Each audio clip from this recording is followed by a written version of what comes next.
"You sure about this spot, son?" his mother had asked that morning, worry lines creasing her forehead. Maybe somewhere closer to home would be better. But Marcus knew better. "Mom, one afternoon here could equal a week anywhere else.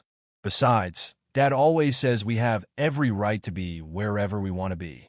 Now, standing beneath the shade of a towering oak tree, Marcus straightened his fresh, squeezed lemonade $2 sign. His pressed white shirt and carefully chosen tie made him feel professional, prepared. His father's voice echoed in his mind. "Excellence is your armor, son. Let them see your dignity before anything else." The first few customers were joggers who barely noticed his race, their thirst overshadowing any prejudices. An elderly man even tipped him an extra $1, praising his entrepreneurial spirit. "This is actually really good," a young mother said, her twin daughters sipping eagerly. "Would you consider setting up at our block party next weekend?" Marcus's heart soared. "Yes, ma'am. I can bring different flavors, too." "Excuse me." A sharp voice cut through their conversation. "Do you have a permit for this operation?" Karen Wellington stood there, designer handbag clutched like a shield, her artificial smile not reaching her eyes. Marcus had seen that look before, the one that said he didn't belong. "Good afternoon, ma'am," he replied, voice steady despite his racing heart. "I'm just selling lemonade." "In our neighborhood," she interrupted, emphasizing our like a weapon. "There have been reports of suspicious individuals casing houses lately. I'm sure you understand my concern." The young mother's face flushed. "Karen, he's just a kid selling lemonade. Better safe than sorry, Susan. You of all people should understand, after last month's break-in." Karen pulled out her phone. "I'm calling the non-emergency line, just to verify everything's legitimate." Marcus's hands trembled as he began packing up, dignity warring with humiliation. His father's words about standing his ground seemed distant now, overwhelmed by years of the talk about avoiding confrontation, keeping safe. "Please, ma'am, I'll leave." "No, stay right there," Karen commanded, phone to her ear. "Hello?" "Yes, there's an unauthorized vendor, a young male, possibly dangerous." Time seemed to slow. Marcus watched his dreams of a laptop crumbling, replaced by the familiar weight of being viewed as a threat. The young mother herded her daughters away, shooting him an apologetic glance that hurt worse than Karen's open hostility. Then his phone buzzed, a text from his father. "How's business, son? Mom told me about your spot. Proud of you for thinking big." Marcus's thumb hovered over the keyboard, tears threatening to spill. How could he tell his father, James Richardson III, that his son couldn't even sell lemonade without being treated like a criminal? But before he could respond, a police cruiser rolled up, and Marcus saw Karen's triumphant smile. What he didn't see, couldn't have known, was that his father's firm had just that morning acquired evidence in a discrimination lawsuit against Wellington Industries, where Karen's husband served as CEO. The universe, it seemed, had a twisted sense of timing. "Hands where we can see them," the officer called out, and Marcus raised his trembling fingers to the sky, watching as his carefully arranged cups toppled over, spilling his grandmother's lemonade across the pristine sidewalk like tears. Officer Mike Brady stepped out of his cruiser, one hand resting on his holster, a gesture that made Marcus's stomach turn. Behind him, Karen Wellington was already recording with her phone, her satisfied smirk visible in his peripheral vision. "Ma'am, what seems to be the problem here?" Brady asked, directing his question to Karen while keeping his eyes fixed on Marcus. "This individual has been loitering and conducting unauthorized business. We have children in this neighborhood, officer." Karen's voice dripped with manufactured concern. Marcus found his voice, though it trembled. "Sir, I'm just selling lemonade. I can pack up. I'm going to need to see some ID," Brady interrupted. "I'm 15, sir. I don't have." He admits he has no identification. Karen interjected triumphantly. Marcus's mind raced. "This is exactly what Dad warned me about. Stay calm. Don't make sudden movements." "But God, it's just lemonade." A small crowd had gathered, smartphones raised like shields, recording everything. Marcus recognized some faces from earlier. Customers who'd praised his enterprise now stood silent, watching his humiliation with uncomfortable expressions. "Listen, young man," Brady began, his tone shifting to what he probably thought was reasonable. "We've had reports of suspicious activity in this area." "Officer," a new voice cut through the tension. Susan, the mother from earlier, stepped forward. "I purchased lemonade from this young man. He's doing nothing wrong. This is harassment, plain and simple." Karen's eyes narrowed. "Susan, I expected better from you. After everything the HOA has done." "The HOA?" Susan laughed bitterly. "You mean after how you threatened to fine me for having a Black Lives Matter sign in my yard?" Marcus's phone buzzed again. His father. With shaking hands, he answered. "Marcus? Son, what's wrong? I can hear sirens." "Dad!" His voice cracked. "They called the police on me. I'm at the corner of Oakwood and Pine. Don't move. Don't say another word. I'm 5 minutes away." Karen's eyes widened at the mention of Dad, but she doubled down. "Officer, I insist you check for weapons. These people often carry." "These people?" Susan's voice rose. "Say what you really mean, Karen." Officer Brady looked increasingly uncomfortable. "Ma'am, perhaps we're escalating unnecessarily." "Oh, now it's unnecessary?" Marcus found his courage, anger replacing fear. "When a white woman calls the police on a black teenager selling lemonade, that's necessary. When you put your hand on your gun to approach me, that was necessary." His words hung in the air, heavy with truth. Several phones shifted to focus on Brady's holster. Suddenly, a sleek black Mercedes screeched to a halt. James Richardson III emerged, his tailored suit and commanding presence drawing all eyes. "Marcus, are you all right?" His father's voice was calm, but carried an undercurrent of controlled rage. "Mr. Richardson?" Officer Brady's face drained of color. We were just responding to a call. About my son selling lemonade?" James's smile was razor-sharp. "Karen Wellington, isn't it? Fascinating timing, considering the discrimination lawsuit I just filed against your husband's company this morning." Karen's phone lowered slowly. What lawsuit?" "The one with evidence suggesting systematic discrimination in hiring practices. The one that could cost Wellington Industries millions." James placed a protective hand on Marcus's shoulder. "And now you've given us a personal angle. Every lawyer knows cases are won on stories, not just statistics." The crowd murmured. Officer Brady backed away, speaking rapidly into his radio. Karen's perfectly manicured facade cracked. But it was Marcus who delivered the final blow, his voice steady now. "Would anyone like to see my business permit?" He pulled out a folded paper from his pocket. "Dad helped me get it last week. We knew something like this might happen. We just didn't know it would help us make history." The shock on Karen's face shifted to horror as she realized she'd just become the star of another viral video about racism in America. But what no one knew yet was that her phone call hadn't just been about Marcus. It was part of a larger conspiracy that would soon rock Oakwood Heights to its core. James Richardson III sat in his office, watching the video of his son's humiliation go viral. 3 million views in less than 24 hours. His fingers drummed against the mahogany desk, a desk he bought the day he won his first major civil rights case. "You didn't tell me," Marcus said quietly from the leather chair across from him. "About the Wellington lawsuit." "Why?" James studied his son's face, seeing shadows there that hadn't existed 2 days ago. "Too young," he thought. "He's too young to wear that look." "Because I wanted you to be free, son. Free to sell lemonade without thinking about lawsuits and discrimination. Free to be 15. He paused, memories flooding back. "Like I never was." "Tell me about it, Dad. About your childhood." The real story this time.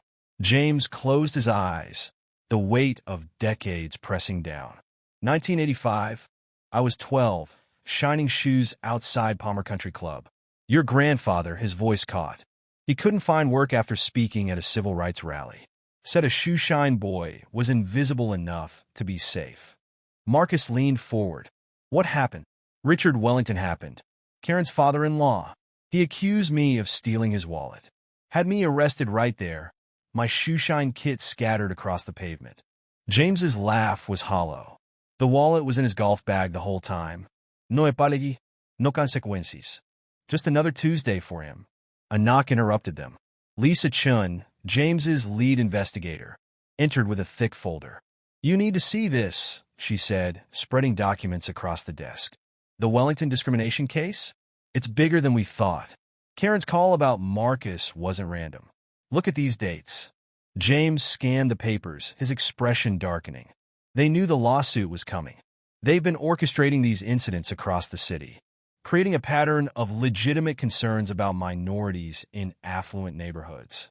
But why? Marcus asked. Gentrification, Lisa explained. Wellington Industries is buying up properties in historically black neighborhoods, driving out residents through selective enforcement of city codes. They're using police calls like the one about you to establish documentation of neighborhood problems. James stood abruptly pacing. They're weaponizing white privilege to destroy communities. And Karen's little lemonade stand performance? Just another piece of their strategy. Marcus's phone buzzed. A text from Susan, the mother who defended him. Emergency HOA meeting tonight. Karen's trying to pass new restrictions on street vendors. But I have something they need to hear. Dad. Marcus's voice was steel now, not a child's. Remember what you always say about standing up? James nodded. Sometimes standing up means sitting down in front of those who want you to run. Then let's go to that meeting. The drive to Oakwood Heights Community Center was tense. James kept glancing at his son, seeing echoes of his own father's determination. Inside, Karen Wellington stood at the podium, her voice sharp. We must protect our property values. These unauthorized vendors. You mean children selling lemonade? Susan called out. We're discussing safety, Karen snapped. Mr. Wellington himself has prepared a statement. About that, James's voice filled the room as he and Marcus entered. I believe Mr. Wellington has more pressing concerns, like explaining these documents. He held up Lisa's folder. Karen's face went pale. Those are confidential corporate. Actually, a new voice spoke from the back. Their evidence. The crowd turned. An elderly black man in a security guard uniform stepped forward. James froze, recognition hitting him like a thunderbolt. Mr. Jackson? The old man smiled sadly. Been watching the Wellingtons' dirty work for 40 years now, since the day they had a little boy arrested over a wallet that wasn't even stolen. He patted his breast pocket. Been keeping records too. But that's not even the biggest surprise. He turned to Karen, whose composure was cracking. Tell them who really owns this land, Mrs. Wellington. Tell them about the deed your father-in-law stole from my family in 1963. The one that makes this whole development illegal. The room erupted in chaos, but Marcus noticed something else. Tears streaming down his father's face as he stared at Mr. Jackson. Dad, he whispered. Who is he? James's voice shook. The man who paid my bail that day. The man who gave me my first law book. And he paused, the final piece clicking into place. According to these property records, the legal owner of every inch of Oakwood Heights.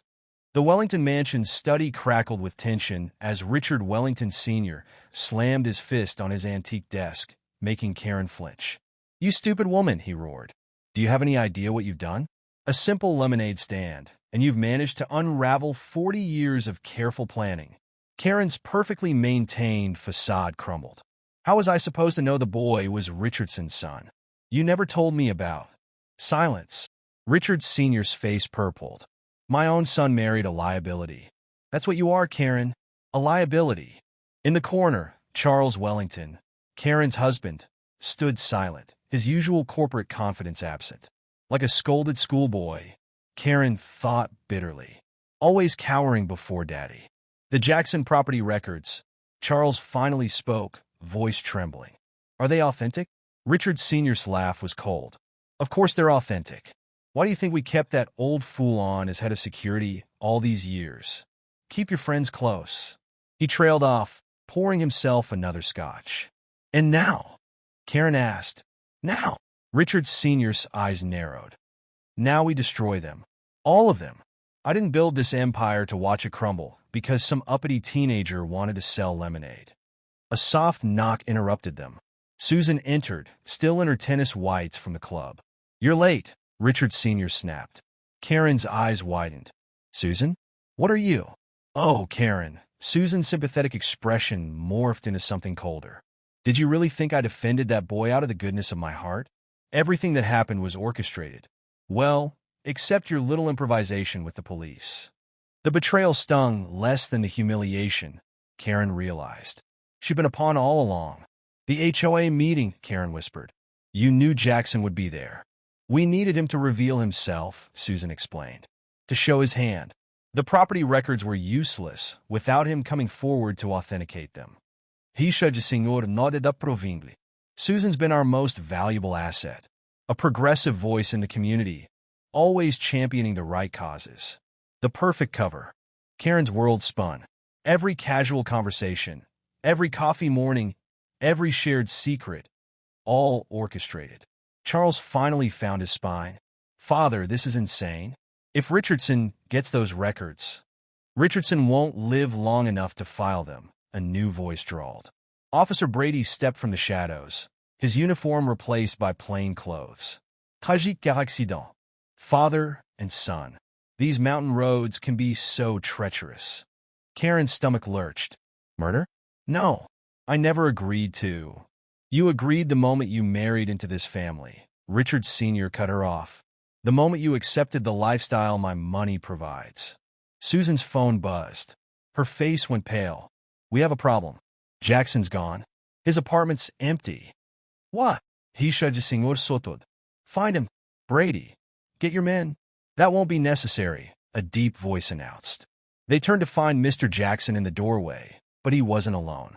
Behind him stood James Richardson, Marcus, and a dozen FBI agents, weapons drawn. Special Agent Jackson, FBI Civil Rights Division, the old security guard announced, holding up his badge. 40 years undercover, building a RICO case against the Wellington family. And you just gave us everything we needed. As federal agents swarmed the study, Karen noticed something odd about the Scotch decanter on Richard Sr.'s desk. There was a tiny red light blinking inside. The bug, she breathed. How long? Since you called the police on my son, James answered. We needed you to panic, to run to daddy-in-law, to show us how deep the rot really goes. Marcus stepped forward, his young face both sad and wise. You know what's funny, Mrs. Wellington? I really was just selling lemonade. But sometimes a lemonade stand is just the beginning of a much bigger story. As handcuffs clicked around wrists and rights were read, Susan tried to bolt. An FBI agent caught her arm, spinning her around to reveal a familiar face. Lisa. James gasped, recognizing his investigator. Agent Lisa, Chun smiled grimly. Sorry for the deception, James. But we needed someone close to you, too. To make sure you didn't move too fast, didn't tip our hand. She paused. There's something else you should know. About your father's death 30 years ago? It wasn't an accident. The color drained from James's face as decades of history suddenly rewrote themselves in his mind. James sat in his darkened office, staring at the old newspaper clipping. Civil rights activist dies in car crash. His father's smiling face looked back at him, a ghost from a past that refused to stay buried. Dad! Marcus's voice pulled him from his thoughts. The community meeting's starting soon. The Eastside Community Center hummed with tension. Hundreds had gathered, residents displaced by Wellington Industries, former employees with discrimination claims, and families who'd faced harassment like Marcus. How many lives have they destroyed? James wondered. How many fathers taken from their children? Agent Jackson, still strange not to think of him as just Mr. Jackson, took the podium. For 40 years, I watched the Wellingtons destroy lives. I had to stay silent, gathering evidence while they tore families apart. Today, that silence ends. A woman stood up, trembling. They foreclosed on my house after my husband died. Said the paperwork was incomplete. I had 3 children. They fired me for poor performance after I reported harassment. The police kept stopping my son for matching descriptions. The stories poured out, a flood of pain and anger. Marcus grabbed his father's hand as more people rose to speak. Lisa Chin approached the microphone next. James, I know you're angry about my deception, but there's something you need to see.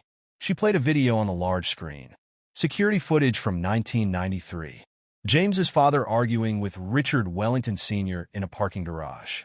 Your father discovered evidence of organ trafficking, Lisa explained. Wellington Industries wasn't just stealing property. They were using their medical facilities for illegal transplants.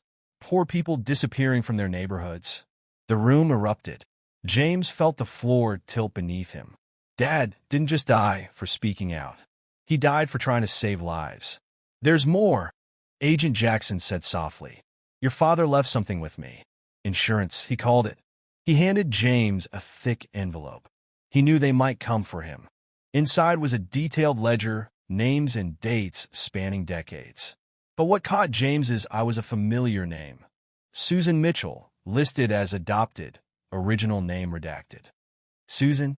Marcus whispered. But she's... Richard Wellington Sr.'s biological daughter, Lisa confirmed.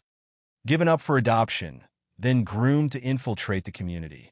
Her whole life was engineered to make her the perfect spy. The room fell silent as Susan was led in by FBI agents. Her face was tear-streaked, broken. I didn't know, she sobbed.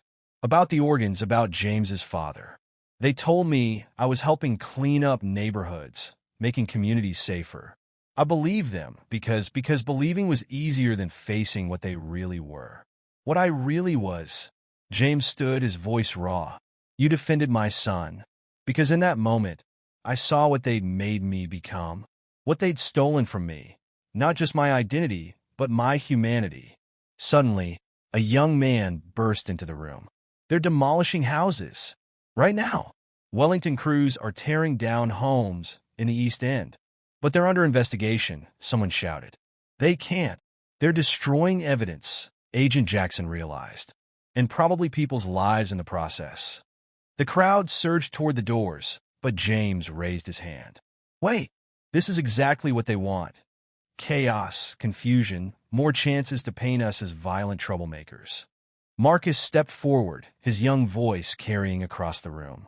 Then let's give them something they don't expect. Let's show them what community really means. Within minutes, hundreds of phones lit up with a shared video. The Wellington crews facing not angry protesters, but children setting up lemonade stands in front of every threatened house. Elderly residents in rocking chairs on porches. Families having picnics on their lawns. The demolition crews faltered, cameras rolling as Marcus set up his stand directly in front of a bulldozer. But as the community celebrated this peaceful victory, no one noticed Karen Wellington being quietly escorted from FBI custody by a figure in the shadows. A figure whose identity would shake the very foundation of everything they thought they knew about power in their city. The morning headlines hit like a bombshell. Civil rights attorney James Richardson III accused of evidence tampering. Marcus stared at his phone in disbelief as social media exploded with leaked documents suggesting his father had fabricated evidence in previous discrimination cases. It's Karen, James said quietly, his office now a war room filled with legal papers and worried faces. She's playing her last card. Lisa chin paced nervously. But how? She's supposed to be in federal custody. Unless she isn't, Agent Jackson interrupted, his weathered face grim. My contacts say she was released last night on orders from, he paused, checking his phone, Judge Martin Howard.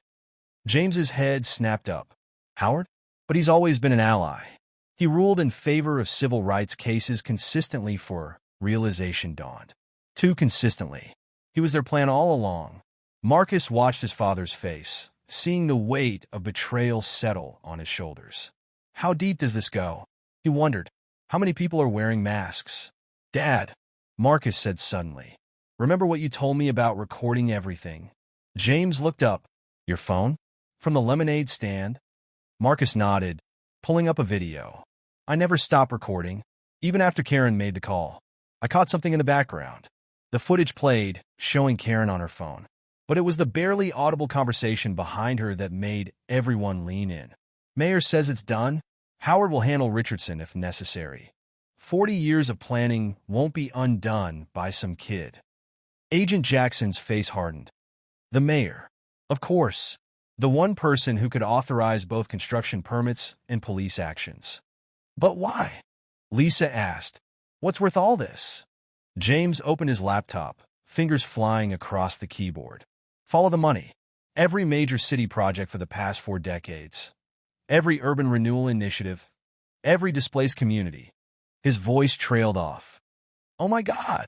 The screen showed a complex web of shell companies, all leading back to one entity.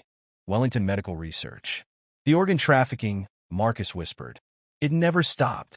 No, James said, his voice hollow. It got bigger. They've been using urban displacement to hide their victims. Poor people, minorities, people society doesn't miss. And the mayor's been helping them do it. A knock at the door made everyone jump. Susan entered, her face ashen. They're coming for you, James. Howard signed the warrant. They're saying you falsified evidence in the 2019 housing discrimination case. That case exposed racial bias in mortgage lending, James protested. The evidence was solid. It doesn't matter, Susan cut in. They're not playing by the rules anymore. You've gotten too close. Marcus stood up straight, his young face set with determination. Then let's show everyone what they're really doing. I've got over 50,000 followers now from the lemonade stand video. People are watching. James shook his head. Son, this isn't about social media anymore. These people kill to keep their secrets. Exactly, Marcus replied. So let's take away their ability to keep secrets. He pulled out his phone again. Remember when Karen was recording me? Well, I was recording her too. And my app automatically uploads everything to a cloud server, including what her phone was sending. Lisa's eyes widened. Her phone? Yeah, Marcus grinned. Did you know that when phones are close enough, some apps can pick up data packets from other devices? Especially if someone's used your Wi-Fi network before, like when Karen came to our house last year for that charity event. James stared at his son. What did you capture? Everything. Her entire phone backup, including emails about Judge Howard, the mayor, and something called Project Harvest. The room fell silent as the implications sank in. We can expose it all, Susan breathed. The whole network. Suddenly, the power went out. Emergency lights flickered on as police sirens wailed in the distance. They're here, Agent Jackson said, drawing his weapon. But they're not just here for James. What do you mean? Marcus asked. Jackson's next words chilled the room. Your mother called. Karen Wellington was just found dead in her cell. And the security footage shows she was visited by someone wearing an FBI jacket. Someone who looks exactly like me. The service elevator hummed as James, Marcus, Agent Jackson, and Lisa descended into the parking garage. Sirens echoed above them, growing closer. Someone's trying to frame you, James said to Jackson, his mind racing. But who could possibly? My twin brother, Jackson interrupted, his voice heavy with old pain. Thomas. He disappeared 40 years ago. I thought he was dead. Marcus clutched his phone. The precious data, their only hope. But why would he? Because I chose law enforcement while he chose the streets. At least, that's what I believed. Jackson checked his weapon. Now I'm thinking he chose a different side entirely. The elevator doors opened to reveal a wall of tactical gear and raised weapons. Mayor Davidson stood at the center, flanked by SWAT teams. Agent Jackson, the mayor smiled. Or should I say, Agent Jackson, your brother sends his regards. All these years, James thought, we were fighting shadows while the real power stood in plain sight. It's over, Davidson continued. Marcus, be a good boy and hand over the phone. Like you were good? Marcus shot back, his voice stronger than he felt. How many people disappeared because you helped the Wellingtons? How many families did you destroy? The mayor's smile faltered. You don't understand. The research we enabled, the medical breakthroughs, sometimes progress requires sacrifice. Sacrifice. James stepped forward. Is that what you called it when you had my father killed? Your father was a dreamer, James. Just like you. Believing in justice while the real world runs on power and money. Davidson sighed. Karen understood that in the end, before she became inconvenient. Lisa moved subtly, positioning herself between Marcus and the SWAT team. You're wrong about one thing, Mayor. It's not over. A deep voice boomed through the garage. FBI, drop your weapons. Dozens of federal agents poured in from every entrance. Among them stood Thomas Jackson, identical to his brother, but for a long scar across his cheek. Sorry I'm late, Thomas said. 20 years deep cover takes time to coordinate. The mayor's face contorted. You want to mind? No, Thomas Blade. I've been FBI since the beginning. After they recruited me in college, I let you think you'd turn me. Let you believe your money could buy anything, He turned to his brother. I'm sorry, William. I couldn't tell you. Couldn't risk blowing decades of investigation. Davidson laughed manically. You think this changes anything? I'm the mayor. One phone call and what? Marcus stepped forward, holding up his phone. My live stream has 3 million viewers right now. Everything you just said about sacrifices and medical research, America heard it all. The mayor lunged for Marcus, but James moved faster, his fist connecting with Davidson's jaw in a satisfying crack. That's for my father, he growled. As handcuffs clicked and rights were read, Susan burst through the stairwell door. James! The hospital, the freezers, they're destroying everything. No, Lisa Smaid. They're preserving evidence. Those aren't police up there. They're CDC and FBI medical teams. We're seizing everything. Marcus watched the mayor being led away, then turned to his father. Is it really over? Almost, Thomas Jackson said. There's still one piece missing. The original document that started it all. He pulled out an old, yellowed envelope. Your grandfather's last letter, James. The one that was supposed to be delivered to you on your 18th birthday. James took the envelope with trembling hands. Inside was a single photograph. His father standing with a young William Jackson, both smiling outside a courthouse. On the back was written, The truth about Project Harvest isn't in what they took, son. It's in what they gave back. Check the blood types. James looked up sharply. The transplant recipients. They weren't random, were they? Thomas shook his head grimly. Every major player in this city's power structure, judges, politicians, business leaders, they all had mysterious private medical procedures over the years. They're not just conspirators, James. They're walking evidence. And their DNA, Marcus realized, would match their victims. But before anyone could respond, a deafening explosion rocked the building above them, and through the smoke emerged a figure they all thought was safely behind bars. Richard Wellington Sr., holding what appeared to be a detonator. You want DNA evidence? He snarled. Let's see what matches after everything burns. Smoke filled the parking garage as Richard Wellington Sr. stood amid the chaos, detonator clutched in his trembling hand. His perfectly tailored suit was disheveled, his aristocratic facade cracking to reveal the monster beneath. One press, he announced, and 40 years of evidence disappears. Along with everyone in this building. James stepped forward, positioning himself between Wellington and Marcus. It's over, Richard. The live stream. The live stream? Wellington laughed manically. You think I care about public opinion? We own the judges, the politicians, the media. Tomorrow's headline will read, Tragic gas explosion claims lives of FBI agents and domestic terrorists. Marcus watched his father's face, seeing not fear but recognition. He's seen this before, Marcus realized. The moment when power reveals its true face. You know what your father's last words were, James? Wellington's voice dripped with cruel satisfaction. He begged, not for his life. No, he begged me to spare you. Such weakness.